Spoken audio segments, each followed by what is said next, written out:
here. Oh, that's good. That's good. Yeah. Okay. Okay, let's just see. And you have your lipstick on today, and I don't. I know. I planned that.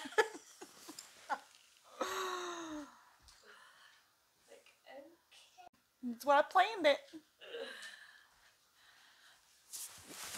Okay, don't scoot too far that way. I have no housekeeping. I don't have to tell them how to do the chat. I don't have to do any of that. No, your hand's free. I am. So, does this feel like deja vu to you? Yeah. But it's funny because I can't hardly remember anything that I talked about. I know. I'm going blank. And we planned it so well, and I had my notes and my questions, and but maybe that's why it's being re-recorded. So, whoa. Yeah. Your camera just flipped. Oh, crap. Now I feel like Justin's really watching us.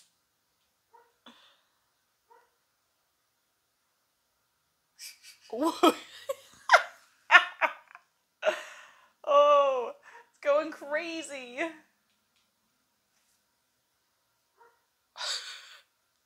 This is going to be a really fun post.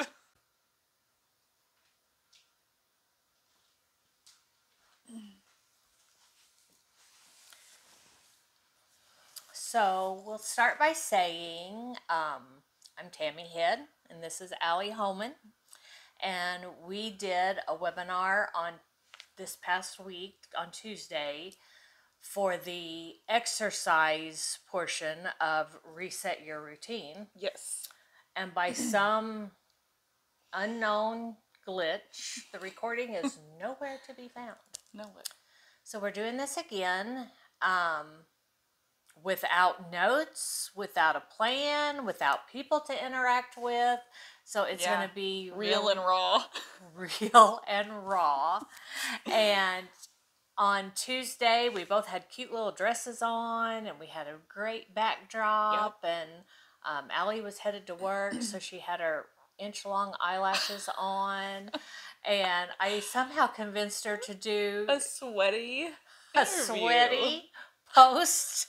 Makes sense. Most post-workout talk about exercise. There it goes again. Oh my gosh. I think it's every time you say exercise. Oh, the bloopers that we have now.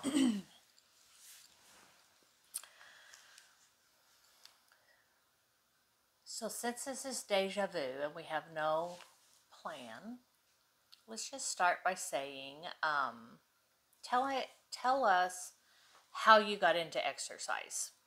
Has it been a lifelong thing? Have you always been a fitness buff, or no? How did it start? I wasn't ever really. I mean, I danced in high school. I did exercises here and there for a week at a time, but I didn't really get into fitness until after I had my second child, and I started going through a divorce. I started to realize I needed something more to help my anxiety, help my depression. It started becoming more of a mental health decision and needing an outlet there compared to being more of a physical need. Obviously, having a second child, too, comes with not being able to bounce back as easily. So there was a little push there, too, but most of it was for my mental health, probably around the age of 26, 27. Okay. So, did you get up one morning and put on your Reebok tennis shoes and go for a run, or how did it? I started walking. I was living with my parents in Waltonville. I don't even know what kind of shoes I had. I probably just had tennis shoes. Who knows what they were. They were not anything fancy, but I started walking with my dad. He had been walking probably 3 or 4 miles around Waltonville, and so I thought, you know what, I'll start doing that. Dad used to be a jogger. I'll get out and go with him. We just started doing that a little bit, and then one day I decided, I'm going to try to jog a block or two. And I kind of just started there, and So did it feel good the very first day? No. No. I thought I was going to die, and I was like, how in the world do people even run a mile? Like, how did I do it when they forced us to do it in high school, you know? It was a challenge, and so, like, even getting to a half a mile was a challenge, but I think after I did start getting into it regularly, I realized that felt good. My mind feels good. My mind feels clear. Yeah. Oh, good. You know, I told you on Tuesday when we did this the first time that I have always wanted to be a runner, but I hate to run. Yeah. So in thinking about your story, that the first day it did not feel good. No. You know, my hurdle would be, okay, it didn't feel good the first day, but I need to go ahead and do it again. Yeah. You know, that would be a hurdle for me. Yeah. And I think with that, with any exercise, you have to remember those first pangs, those first hurts, those first sore muscles. Like, that first time is initial shock to your whole body, and that's going to be the worst. Doesn't mean that the next time isn't going to stink really bad, and it's going to be easier. It's not going to be easier to breathe by any means, but I think that just getting out there and starting it and making it your routine is where you'd have to go. You'd have to start making it like your breakfast every morning. I make my coffee every morning. I'm going to do my 20 minutes every morning. Oh, that's good. Yeah. That's real good. So how much do you exercise now, and how much do you run? I wish I could run 6 days a week, but my knees and my feet and all the things that come with your 30s. Pains? Yes. Well, it gets worse in your 50s. I hear. Oh, so I try to alternate it so I don't overdo my knees or anything like that. I tend to run a couple times a week, 2 or 3 times a week, and I like to do my little workout with my weights downstairs, or sometimes we'll just do yard work and I'll count that. Sometimes it only happens once a week, just depending on how busy my week is. But I try to never stop if I've been out for a week, just to get back to it, Yeah, there are a lot of people in your family, so I'm sure your life is a little busy at times. It is. And sometimes I have to put the dishes down for a minute and just do my thing, because I know that for mentally it's good for me. Because I could get away with saying, I've got 5 kids, I've got too much to do, but I have to know that mental health comes first. So if mom's happy, then that'll be better for my kids too. I love that our topic is, oh my gosh, I'm going to tear up. Our topic is exercise and fitness, but you keep talking about your mental health. So tell me how those are. I mean, you've said it a couple of times, but tell me what that really means, that those two are so connected for you. And even, I know we talked Tuesday on the spiritual side. Yeah. I know that for myself personally, I know that if I think I told you Tuesday, I can fight past my flesh. I can burn past the desires or the temptations or the anger or the frustration through my physical, that I can spiritually get past it in a lot of ways. And I don't know if it's just winning over my flesh by choosing to push my limits that day, and then mentally being okay and spiritually being okay. Does that make sense? It does. I know that, like, when I go for a run some days, because Justin will tell me sometimes, it's like, either it's me being hormonal or me being just extra sensitive, or just can't get out of my mind, figure things out and sort things out in my head. He'll tell me, why don't you just go for a run? And sometimes I'm like, why do you have to know that? But I do, and I'll put my worship in my ears, and I'll cry the whole way. I'll push past my limits and have to stop sometimes because I can't breathe. But typically by the end of that run, I have broken down my flesh. I've won over my flesh, and I've let God come in, and I've weakened my flesh to where He can do a work inside of me. And I don't know if that's symbolic or what, but I kind of always thought that when I'm running. Like, I think, if I can make my flesh weak, then He can win this battle spiritually for me. I love that analogy, and I can't help but think that in advance that sounds terrible. Yeah. Like, I'm going to go for a run. It's going to hurt really bad. I'm going to be really vulnerable. I'm probably going to cry. Yeah. I'm going to beat my flesh. Yeah. Like, who would want to do that? Yeah. But the victory that you get from that and the breakthrough. You talked Tuesday about breakthroughs and how you've had breakthroughs while you're running. Yes, almost every time. It's always been,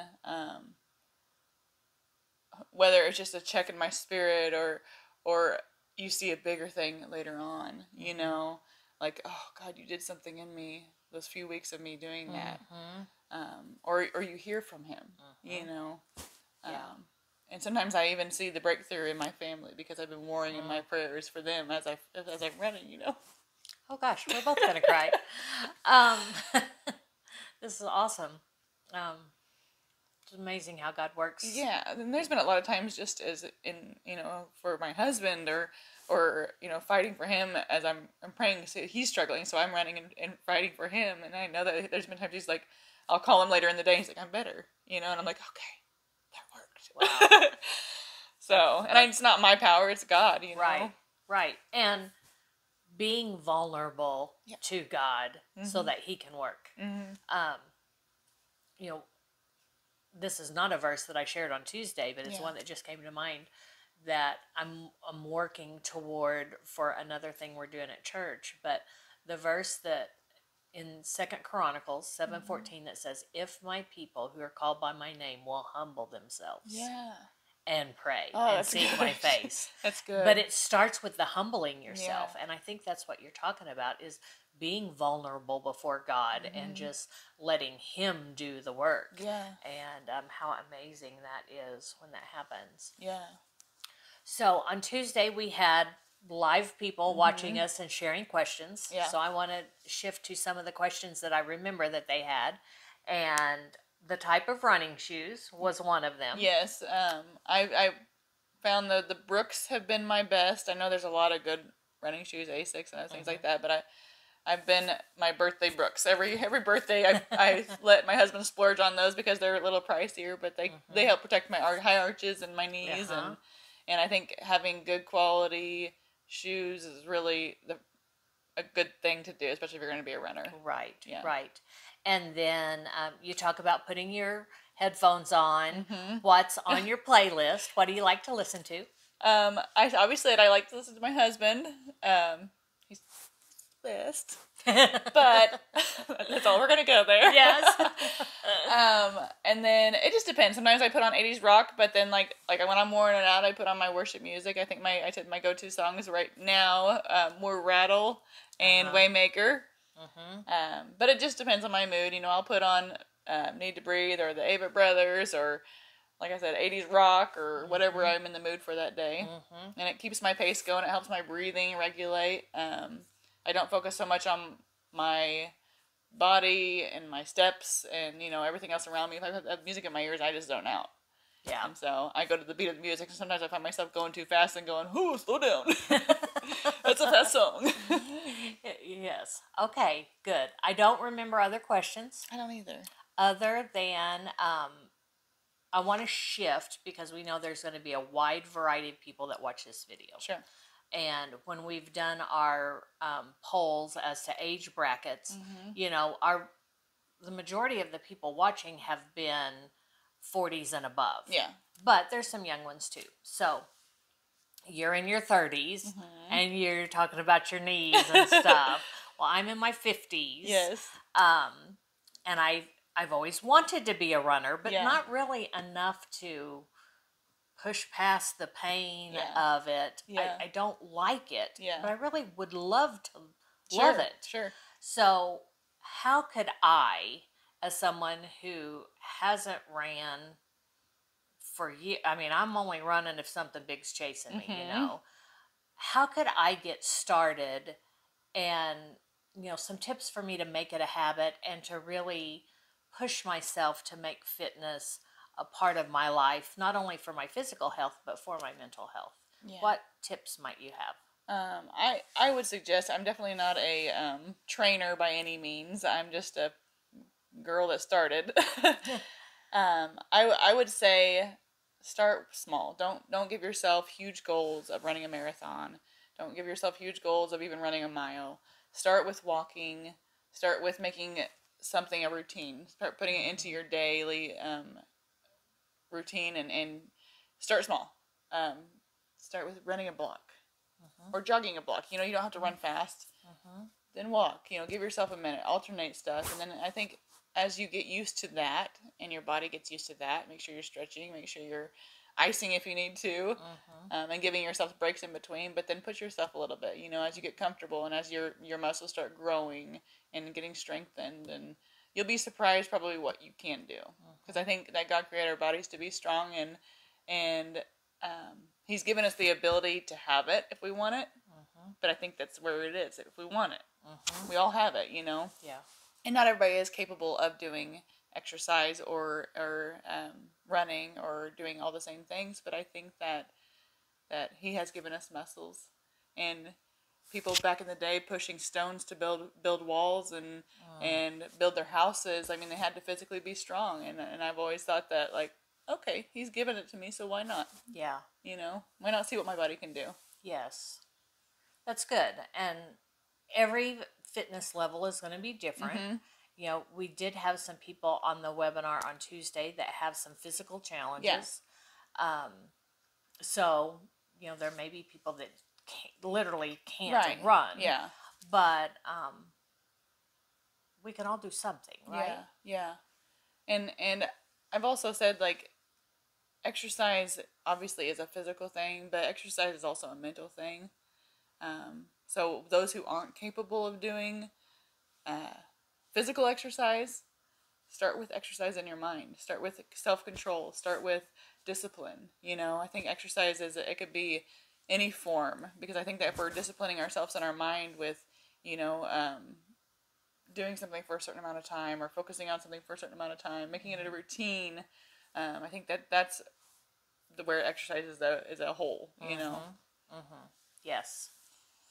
Well, and we shared a couple of verses on Tuesday. One is 3 John verse 2, which talks about I wish that you would prosper and be in good health even as your soul prospers. Yeah. You know, I think that God wants us to be prosperous not only in our body but in our mind and our spirit. So I do think it is a spiritual discipline. Exercise is a spiritual discipline as well. Yeah. And then we also talked about a verse in Corinthians, and I can't quote it at the moment, but I do know I have it already posted in the blog. So where this replay is going to be posted, there will be a verse there as well. And it talks about honoring God with our body. Yeah. That our body is the temple of the Holy Spirit. Yeah. And I think that's where I've always been convicted. Like, I need to take care of my temple. And I think God expects us to do that, because I shared this with you once before, that there are times that I've been down and, my anxiety level was high or whatever, and I'm praying and I'm begging God, do something. Will you please do something? And He says, why don't you do what you already know you're supposed to be doing? And then come back to me. Like, you're supposed to be, eating healthy and exercising daily and reading your Bible daily, and you're not doing any of those things. So you come back with me once you've done what you know. I've given you what you need to do. This is what I told you last time, and the time before, and the time before. So you do that, and then come to me if you're still having issues. Yeah, because it doesn't always cure everything, that doing even the right things, because there are some certain seasons in our life that are a lot more stressful or hard, but they definitely help. Yeah. And if I can get myself some help with there's nothing wrong with medication by any means. There's people that are on medication that I love very dearly that need it, but there's also other options too. If somebody that doesn't want to get to that point, or if you're on medication and you want extra, So, very good. Very good. Well, I don't have any other questions, thoughts. Is there anything you wanted to share that we haven't gotten to? I don't know. I don't think so. We covered it really well today, didn't we? I think we did. Yeah. I think we did. So next week, my sister and I are going to do the same type of video talking about hobbies that nourish your soul, which is very similar in the reasoning to what we've talked about today. Yeah. And she and I have talked about when there's a funny quote people say, if mama ain't happy, ain't nobody happy. Right. And as women, and this series has been for women, we need to take care of ourselves. Yeah. Because there are a lot of people in our lives that rely on us. Oh, yeah. And we have to be healthy physically, but spiritually and mentally as well. Yeah. And it seems like this is all just all tied together. From, we talked about anxiety the first week, nutrition the second week, Bible study the third week, and now exercise. And next week is on hobbies. That's super cool. And it's been really good for me. I've learned so much, and it's challenged me to do the things I knew I was already supposed to be doing that I haven't been doing. And just think about stuff, like the other women's sets. They were really good and really informative, and it's kind of like, oh, I need to dig into that part more, or I need to, I can make this my routine. Why can't I make that my routine? Yeah. Because I'm guilty of eating like trash for weeks at a time, or not reading my Bible enough, or not giving myself even time to do hobbies. So I'm excited to put all these into my life. Yeah. Me too. So thank you for joining us. We hope you'll come back and watch the video next week as well. And very soon we'll also release a playlist on YouTube with all 5 of the sessions together. So thank you for joining us. Bye. Thank you, camera, for not flipping again.